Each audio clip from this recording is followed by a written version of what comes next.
사랑하는 시흥 동산교회 성도 여러분, Good morning. 간만에 좋은 꿈 꾸셨습니까? 너무 피곤할 때는 꿈을 꾸는 시간조차 아까워서 꿈을 안 꿨으면 할 때가 있죠. 저만 그렇습니까? 꿈을 안 꾸길 바란다고 안 꾸게 되는 것도 아니지만 꿈꾸면 자는 시간이 짧게 느껴지니까 원하지 않을 때가 있습니다. 하지만 하나님이 주시는 꿈을 꾸며 하나님이 주시는 비전을 누릴 수 있다면 그것을 놓치면 안 되겠죠.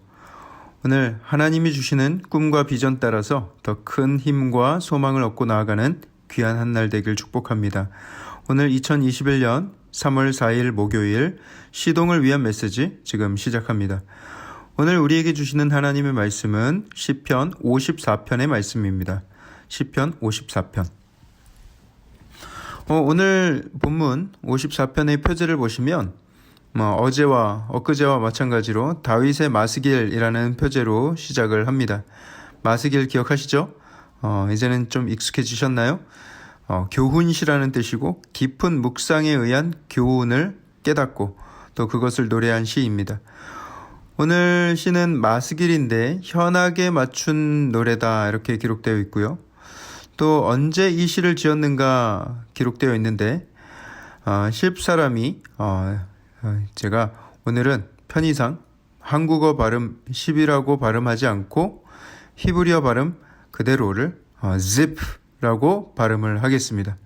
왜 굳이 그렇게 발음해야 하는지에 대해서는 묻지도 말고 따지지도 말아주세요. 그냥 제 마음이니까요. zip 사람이 사울에게 이르러 말하기를 다윗이 우리가 있는 곳에 숨지 아니하였나이까 하던 때에 지은 시래요. 이게 무슨 내용인지 알기 위해서는 사무엘상 23장의 내용을 살펴볼 필요가 있는데요. 다윗이 사울을 피해 광야를 떠돌아다닐 때에 온갖 잡배들이 다윗에게 몰려들었습니다.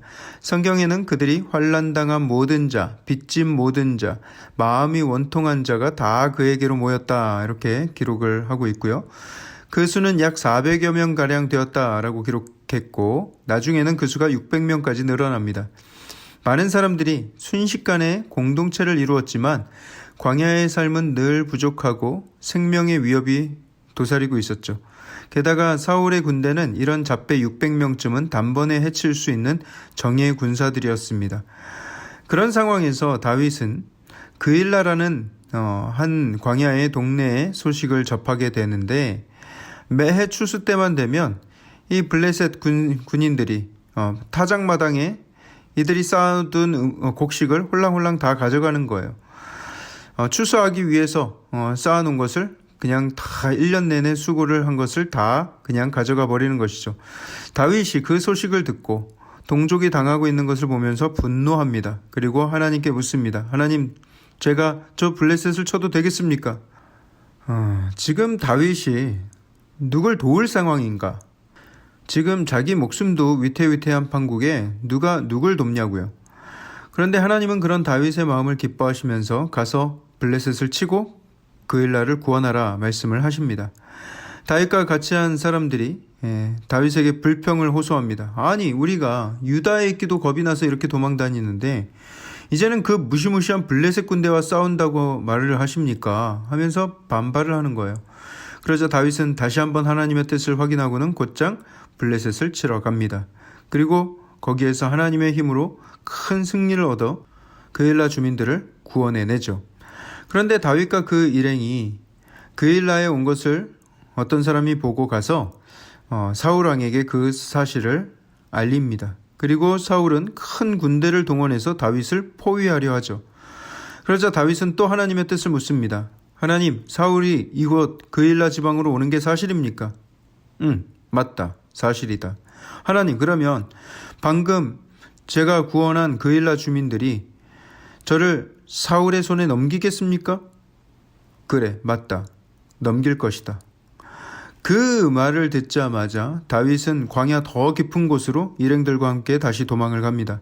갈 수 있을 때까지 가는데 그렇게 머문 곳이 집 광야에 머물게 되는 것이죠. 거기에 머무는 동안 그 지역 사람들, 베두인들이죠. 베두인들에게 아무런 해를 끼치지 않았습니다.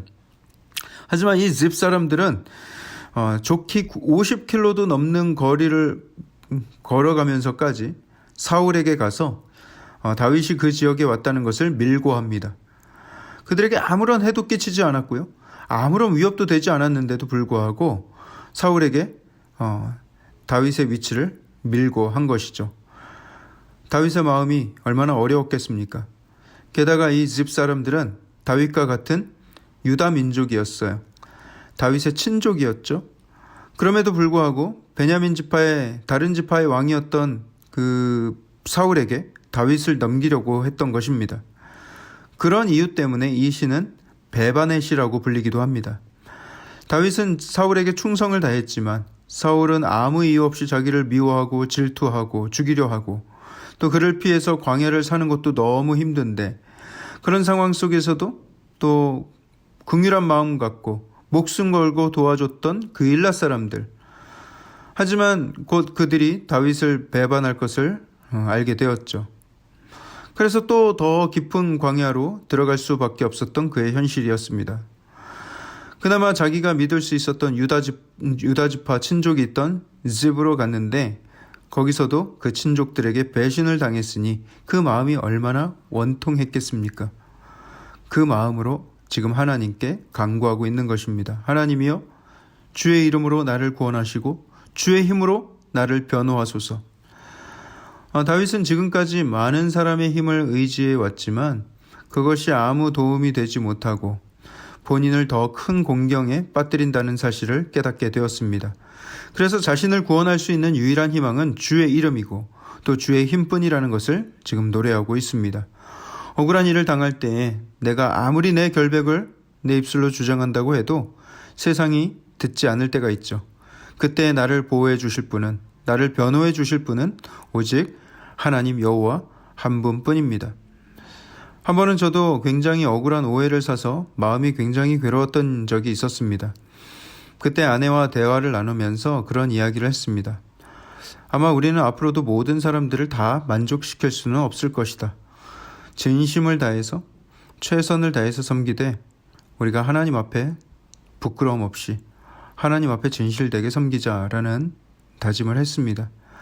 하나님이 모든 것을 알고 계신다면 우리가 이 땅에서 당하는 모든 억울함과 수모는 참고 견딜 만한 것입니다. 모든 것을 다 알고 심판하시는 하나님께서 알고 계시니 그 마음의 짐을 훌훌 털어낼 수가 있는 것이죠. 하나님께 맡겨드리는 것입니다. 5절을 보세요. 주께서는 내 원수에게 악으로 갚으시리니 주의 성실하심으로 그들을 멸하소서. 이 말은요, 저 원수들이 나를 괴롭게 하니까 좀 혼 좀 내주세요 하는 그런 유치한 고자질이 아닙니다.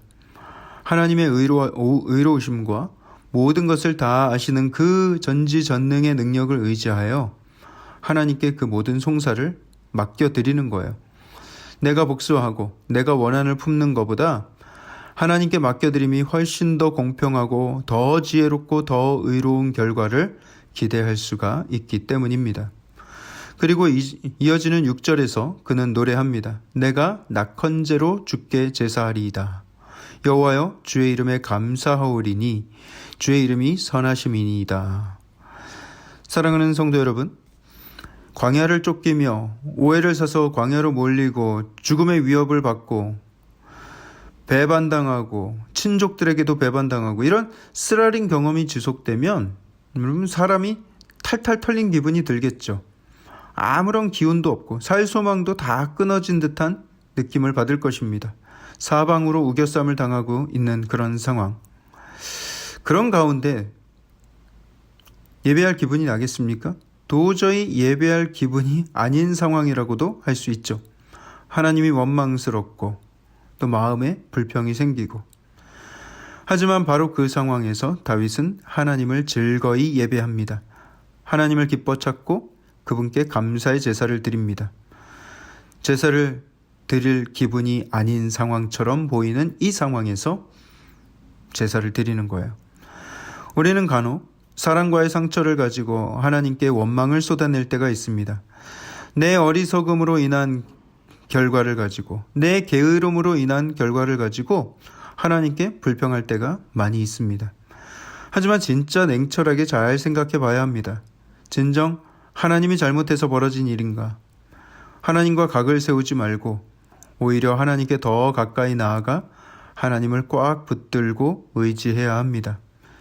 주의 이름은 선하심이니이다 라는 이 다윗의 고백, 이것이 우리의 고백이 되길 원합니다.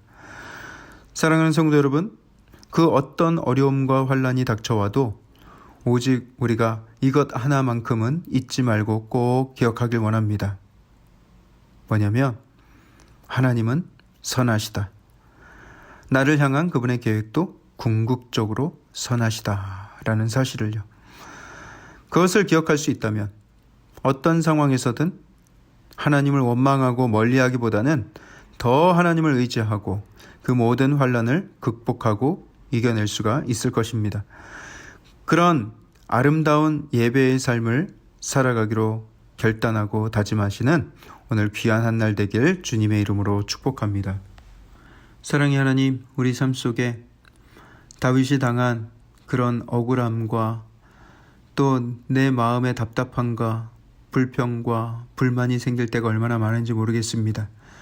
하지만 그때 더욱더 하나님을 간절히 찾고 예배했던 다윗의 모습처럼 나 또한 그런 사방으로 우겨쌈을 당할 때에 오히려 더 하나님을 찾고 인간의 눈으로 봤을 때는 예배할 기분이 아니고 제사 드릴 기분이 아니라고 판단될 때에도 오직 하나님께서 주시는 은혜를 구하며 더욱더 하나님께 가까이 나아가는 나의 삶이 되게 하여 주시옵소서. 모든 말씀을 살아계신 예수 그리스도 이름으로 감사하며 기도합니다. 아멘.